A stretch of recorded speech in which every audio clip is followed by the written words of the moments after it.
எல்லாருக்கும் வணக்கங்க. இந்த வீடியோவில் நம்ம பார்க்கக்கூடிய டாபிக் என்ன அப்படின்னா, புஷ்கர நவாம்சம் ஒரு பார்வை. புஷ்கர நவாம்சம்னா என்ன, அது எப்படி பலன் கொடுக்குது அப்படிங்கிறது தான் பார்க்க போகிறோம்.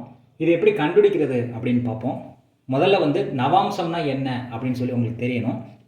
நவாம்சத்தை பற்றி ஏற்கனவே ரொம்ப நாளைக்கு முன்னாடி நான் வீடியோ போட்டிருக்கேன். பார்க்காதவங்க அதை பார்த்துட்டு இங்கே வந்தால் தான் உங்களுக்கு நான் சொல்கிறது புரியும். ஃபஸ்ட்டு நவாம்ச கட்டத்தை எப்படி அமைக்கணும் அப்படிங்கிறத ஒரு பார்வை பார்த்துடலாம். இதில் மேச மண்டலம், சிம்ம மண்டலம், தனுசு மண்டலம்னு சொல்லி 3 விதமாக பிரிக்கிறோம். மேச மண்டலம் அப்படிங்கிறது மேசம், ரிஷபம், மிதுனம், கடகம். சிம்ம மண்டலங்கிறது சிம்மம், கன்னி, துலாம், விருச்சிகம். தனுசு மண்டலம் அப்படிங்கிறது தனுசு, மகரம், கும்பம், மீனம். இப்படி ஒரு 3 பிரிவாக பிரிக்கிறோம். எதுக்கு அப்படின்னா 1, 2, 3, 4 பாதம் அது மேச மண்டலம். சிம்ம மண்டலத்தில் ஒரு 4 பாதம், சிம்மம், கன்னி, துலாம், விருச்சிகம். 1, 2, 3, 4 பாதம். அடுத்து தனுசு, மகரம், கும்பம், மீனம். 1, 2, 3, 4 பாதங்களாக பிரிக்கிறோம். ஏன் 4 பாதங்களாக பிரிக்கிறோம் அப்படின்னா, ஒரு நட்சத்திரத்துக்கு 4 பாதம் இருக்குது. அதனால் 1, 2, 3, 4 பாதம் அப்படிங்கிறத 4 ராசிகளாக பிரிக்கிறோம். அது மேச மண்டலமாகவும், ரெண்டாவது ஒரு 4 பாதம் வரக்கூடியதை சிம்ம மண்டலமாகவும், மூணாவது இருக்கக்கூடிய ஒரு 4 பாதங்களை தனுசு மண்டலமாகவும் நம்ம பிரிக்கிறோம். இதை எப்படி பிரிக்கிறோம் அப்படின்னா, கேது, சந்திரன், குரு அதை மேச மண்டலமாக நம்ம எடுத்துக்கணும். அதுக்கடுத்து சுக்கிரன், செவ்வாய், சனி இதை சிம்ம மண்டலமாக நம்ம எடுத்துக்கணும். சூரியன், ராகு, புதன் இதை நம்ம தனுசு மண்டலமாக எடுத்துக்கணும். இது ஏன் இப்படி எடுத்துக்கணும் அப்படின்னு ஒரு குழப்பம் வரும். அதை நான் எளிமையாக புரிய வைக்கிறேன் உங்களுக்கு. அதாவது எப்படி இதை பிரித்தாங்க, கேது, சந்திரன், குரு அதை மட்டும் எப்படி மேச மண்டலத்தில் வருது அப்படின்னு உங்களுக்கு ஒரு டவுட் வரும். இது என்ன அப்படின்னா, அபிஜித் நட்சத்திரத்தை தான் இப்படி பிரிச்சிருக்காங்க அப்படின்னு சொன்னால் உங்களால் நம்ப முடியுமா? அதாவது ஃபஸ்ட்டு நட்சத்திரம் பார்த்திங்கன்னா அஸ்வினி நட்சத்திரம். அஸ்வினி நட்சத்திரத்துலேருந்து 22வது நட்சத்திரம் திருவோண நட்சத்திரமாக வரும். அந்த திருவோண நட்சத்திரம் சந்திரனுடைய நட்சத்திரம். அதாவது முதல் நட்சத்திரத்துலேருந்து 22வது நட்சத்திரம். முதல் நட்சத்திரம் என்ன? அஸ்வினி. அஸ்வினிக்கு 22வது நட்சத்திரம் என்ன? திருவோணம். திருவோணத்துக்கு 22வது நட்சத்திரம் குரு நட்சத்திரமாக வரும்.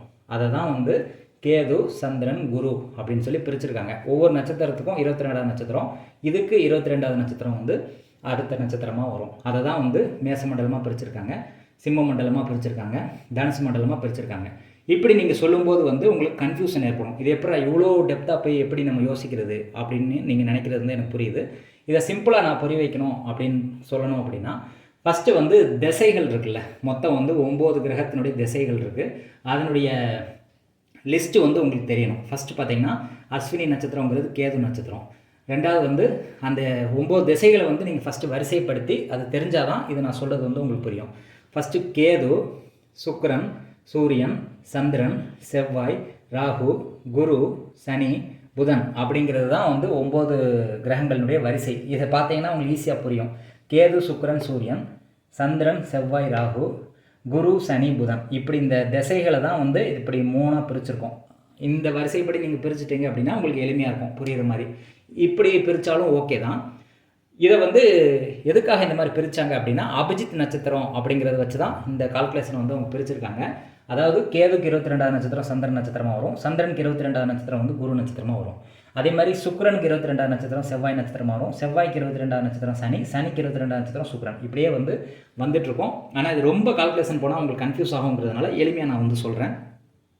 அதாவது எந்த திசையோ அதுக்கு 4வது திசை. ஒரு கேதுனுடைய நட்சத்திரம் அப்படின்னா அந்த நட்சத்திரத்துக்கு 4வது ஒரு திசைக்கு 4வது திசை ஒரு இதை மேச மண்டலமாக எடுத்துக்கணும். இப்போ கேது அப்படிங்கிற திசை வருது அப்படின்னா கேதுக்கு 4வது திசை என்ன? சந்திரன். சந்திரனுக்கு 4வது திசை என்ன? குரு. அப்படி நீங்கள் வரிசைப்படுத்திக்கணும். சுக்கிரன் எடுக்கிறோம் அப்படின்னா சுக்கிரனுக்கு 4வது திசை செவ்வாய் திசை, செவ்வாய்க்கு 4வது திசை சனி திசை. சூரியன் எடுத்துக்கிறோன்னா சூரியனுக்கு 4வது திசை ராகு, ராகுக்கு 4வது திசை புதன் திசை. இப்படி தான் நீங்கள் எளிமையாக புரிகிறதுக்காக இப்படி சொல்கிறேன்.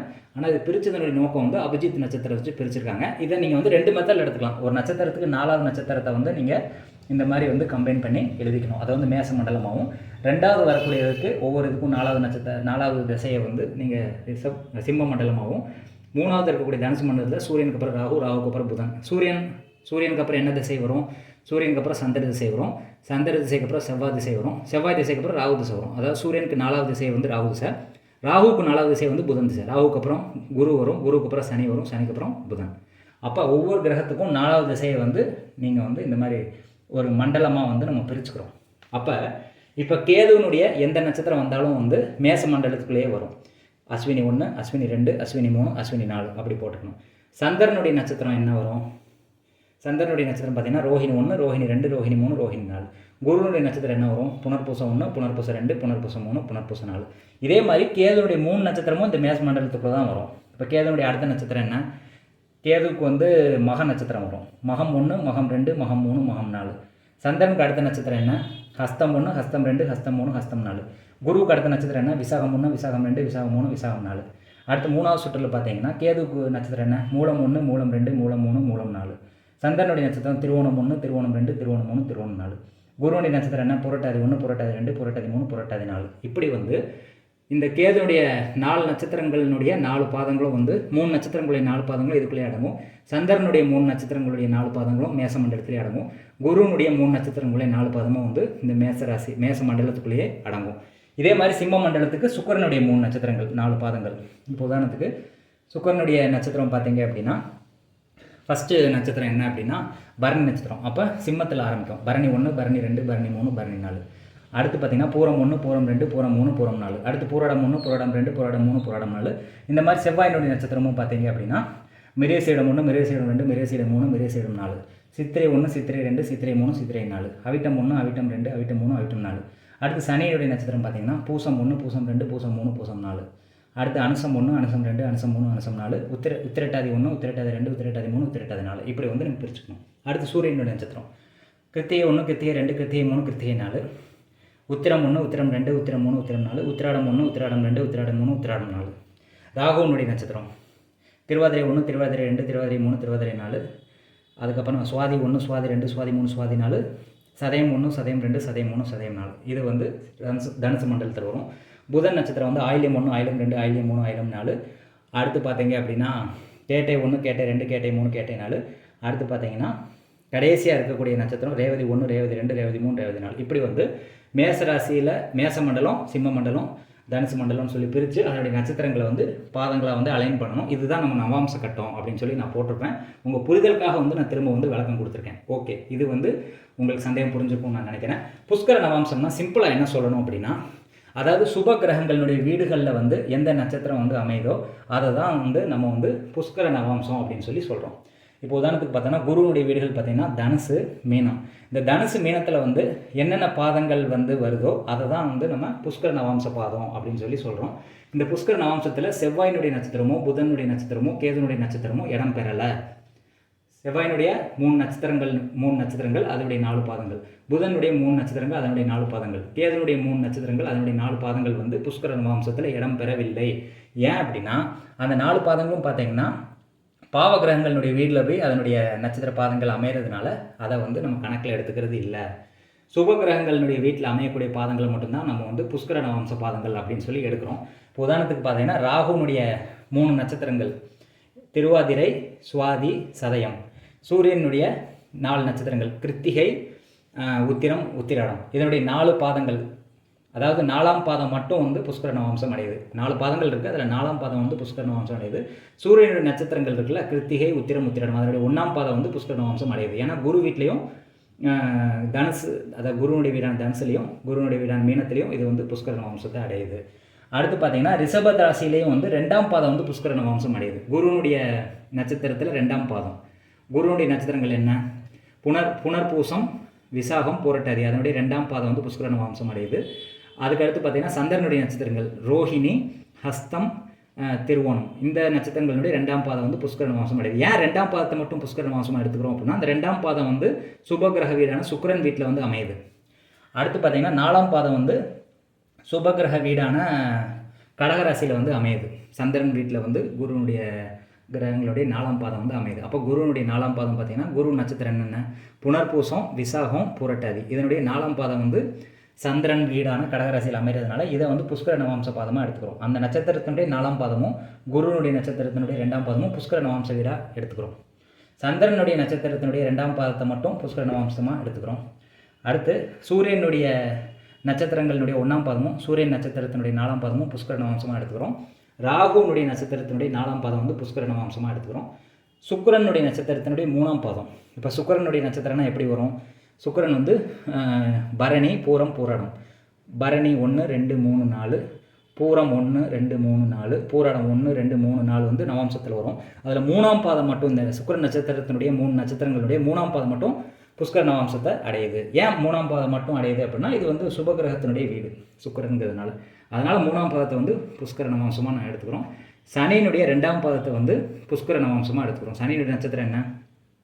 பூசம், அனுசம், உத்திரட்டாதி. இந்த 3 நட்சத்திரங்களுடைய 2ஆம் பாதம். சனியினுடைய நட்சத்திரம் எப்படி வரும்? அனுசம் 1, அனுசம் 2, அனுசம் 3, அனுசம் 4, உத்திரட்டாதி 1, உத்திரட்டாதி 2, உத்திரட்டாதி 3, உத்திரட்டாதி 4. அதுக்கப்புறம் பார்த்தீங்க அப்படின்னா பூசம் 1, பூசம் 2, பூசம் 3, பூசம் 4. இதில் 2ஆம் பாதம் மட்டும் புஷ்கர நவாம்சம் அடையுது. அப்போ நீங்கள் இந்த விஷயத்தை மட்டும் ஞாபகம் வச்சுக்கிட்டா போதும். சூரியன் நட்சத்திரத்தினுடைய 1ஆம் பாதமும் 4ஆம் பாதமும் புஷ்கர நவாம்சம் அடையுது. குருனுடைய 2ஆம் பாதமும் குருனுடைய நட்சத்திரங்கள் 3 நட்சத்திரங்களுடைய 2, 4ஆம் பாதங்கள் வந்து புஷ்கர நவாம்சம் அடையுது. சந்திரனுடைய நட்சத்திரங்கள் 2ஆம் பாதம் புஷ்கர நவாம்சம் அடையுது. சனியினுடைய நட்சத்திரங்கள் 2ஆம் பாதம் புஷ்கர நவாம்சம் அடையுது. சுக்கிரனுடைய நட்சத்திரங்களில் 3ஆம் பாதம் புஷ்கர நவாம்சம் அடையுது. ராகுனுடைய நட்சத்திரங்களில் 4ஆம் பாதம் வந்து புஷ்கர நவாம்சம் அடையுது. இந்த கான்செப்டை வந்து நீங்கள் புரிஞ்சுக்கிட்டீங்கன்னா, மனப்பாடம் பண்ணி வச்சுக்கிட்டிங்கன்னா உங்களுக்கு ஈஸியாக புரியும். அதாவது சுபகிரக வீடுகளில் இருக்கக்கூடிய நட்சத்திர பாதங்கள் வந்து புஷ்கர நவாம்சம் அடையுது அப்படிங்கிறது நீங்கள் புரிஞ்சுக்கிட்டா போதும். அது புரியாதவங்க வந்து இந்த 6 பாயிண்ட்டை வந்து நீங்கள் மனப்பாடம் பண்ணிக்கோங்க. இதுதான் வந்து புஷ்கர நவாம்ச பாதம். இப்போ புஷ்கர நவாம்ச பாதத்தை அடைஞ்ச கிரகம் என்ன பண்ணும் அப்படிங்கிறத பார்ப்போம். ஃபஸ்ட்டு வந்து ஒரு கிரகம் வர்க்கோத்தம் அடையுதுன்னா எப்படி அப்படின்னு சொல்லி உங்களுக்கு ஏற்கனவே வீடியோ போட்டிருக்கேன், பார்க்காதவங்க அது பாருங்கள். வர்க்கோத்தமம் அப்படின்னா முதல் ராசியில் 1ஆம் பாதம் அஸ்வினி 1 வர்க்கோத்தம் அடையும். 2வது ராசியில் 5வது நட்சத்திரம் வந்து வர்க்கோத்தம் அடையும், அதாவது ரோஹிணி 2. 3வது ராசியில் உள்ள 9வது நட்சத்திரம் புனர்பூசம் 3 வந்து வர்க்கோத்தம் அடையும். இப்படி 1 5 9 1 5 9 1 5 9ஆம் பாதத்தில் இருக்கக்கூடிய நட்சத்திரங்கள் வந்து வர்க்கோத்தம் அடையும் அப்படின்னு சொல்லி நான் போட்டிருப்பேன். வர்க்கோத்தமம் பற்றின வீடியோ வந்து நீங்கள் பார்த்துட்டு இதை பார்த்தீங்கன்னா உங்களுக்கு புரியும். அப்போ வர்க்கோத்தமம் அப்படிங்கிறது ஆட்சி பெற்ற கிரகத்தினுடைய வலிமையை வந்து பெறுது அப்படின்னு சொல்லி சொல்லப்படுது. புஷ்கர நவாம்சம் அப்படிங்கிறது வந்து சுபத்தன்மையோட ஒரு கிரகங்கள் வந்து சுபத்தன்மை அடையக்கூடிய விஷயத்தை தான் வந்து நம்ம புஷ்கர நவாம்சம் அப்படின்னு சொல்லி சொல்கிறோம். இதனுடைய நன்மை என்ன அப்படின்னா, ஒரு கிரகம் ராசி கட்டத்தில் நீசமாக இருந்தாலோ பகை வீட்டில் இருந்தாலோ பரவாயில்ல, ஆனால் புஷ்கர நவாம்ச பாதம் நட்சத்திர பாதத்தில் அந்த கிரகம் இருந்தது அப்படின்னா அது நல்ல பலன்களை கொடுக்கும், கெடு பலன்களை கொஞ்சம் கம்மியாக கொடுக்கும். அதே மாதிரி வந்து ஒரு கிரகம் வந்து நல்லா வலிமையாக இருக்குது, புஷ்கர நவாம்சத்துலேயும் அது அந்த நட்சத்திர பாதத்தில் அந்த கிரகம் இருக்குது அப்படிங்கிற பட்சத்தில் அது வந்து ஒரு பெரிய கோடீஸ்வரன் ஆக்குது, பெரிய புகழ் பெற வைக்குது அந்த ஆளை அப்படிங்கிறதுல எந்த மாற்று கருத்துமே இல்லை. இப்போ வர்க்கோத்தமமும் புஷ்கர நவாம்சமும் அடையக்கூடிய 3 நட்சத்திர பாதங்கள் வந்து நான் சொல்கிறேன். ரோஹிணி 2ஆம் பாதம், புனர்பூசம் 4ஆம் பாதம், உத்திராடம் 1ஆம் பாதம். இந்த 3 நட்சத்திர பாதங்களில் எந்த பிளானட் இருக்குதோ அது வந்து வர்க்கோத்தமமும் அடையும், புஷ்கர நவாம்சத்தையும் அடையும். இந்த 3 நட்சத்திர பாதங்கள் மட்டும். மொத்தம் 108 நட்சத்திர பாதங்களில் இந்த 3 நட்சத்திர பாதங்கள் வந்து வர்க்கோத்தமமும் புஷ்கர நவாம்சமும் அடையும். இந்த 3 நட்சத்திரத்தில் ஏதாவது ஒரு பிளானட் உங்கள் ஜாதகத்தில் இருந்தது அப்படின்னா அதனுடைய தசாபுத்தி வரும்போது நீங்கள் பெரிய லெவலில் வந்து வாழ்க்கையில் வந்து முன்னேறுவீங்கிறதுல எந்த மாற்று கருத்துமே இல்லை. அது மோசமான இடமாவே இருந்தாலும் நீங்கள் பெரிய லெவலில் ஏற்றத்தை சந்தித்து கொஞ்சம் பிரச்சனைகளை சந்தித்தாலும் நீங்கள் பெரிய லெவலில் வந்து வாழ்க்கையில் வந்து ஏற்றத்தை சந்திப்பேங்கிறதுல எந்த மாற்று கருத்துமே இல்லை. அதை வந்து செக் பண்ணி பார்த்துக்கோங்க. ரோஹிணி 2, புனர்பூசம் 4, உத்திராடம் 1. இந்த 3 நட்சத்திர பாதங்கள் வந்து வர்க்கோத்தமமும் அடையும், புஷ்கர நவாம்ச பாதத்தையும் அடையுது. இப்போ ரெண்டுமே அடையும் போது வந்து மிகப்பெரிய வலிமை அடைஞ்சு அது மிகப்பெரிய ஏற்றத்தையும் முன்னேற்றத்தையும் வாழ்க்கையில் கொடுக்குது அப்படிங்கிறதுல எந்த மாற்று கருத்தும் இல்லை. ஆனால் அந்த கிரகம் வந்து உங்கள் ஜாதகத்தில் வந்து லக்னத்துக்கு கேந்திரத்திலையோ திரிகோணத்திலையோ இருக்கும்போது மிகப்பெரிய ஏற்றத்தை கொடுக்குது. 6 8 12 இருந்தாலும் அது ஏற்றத்தை கொடுக்குது, கொஞ்சம் பிரச்சனைகள் கொடுக்கும் சேர்ந்து, ஆனால் ஏற்றத்தை கண்டிப்பாக கொடுக்குங்கிறத எந்த மாற்று கருத்தும் இல்லை. அப்போ புஷ்கர நவாம்சம் அப்படிங்கிற கான்செப்ட் வந்து உங்களுக்கு கண்டிப்பாக புரிஞ்சிருக்கும் அப்படின்னு நான் நம்புகிறேன். நன்றி, வணக்கம்.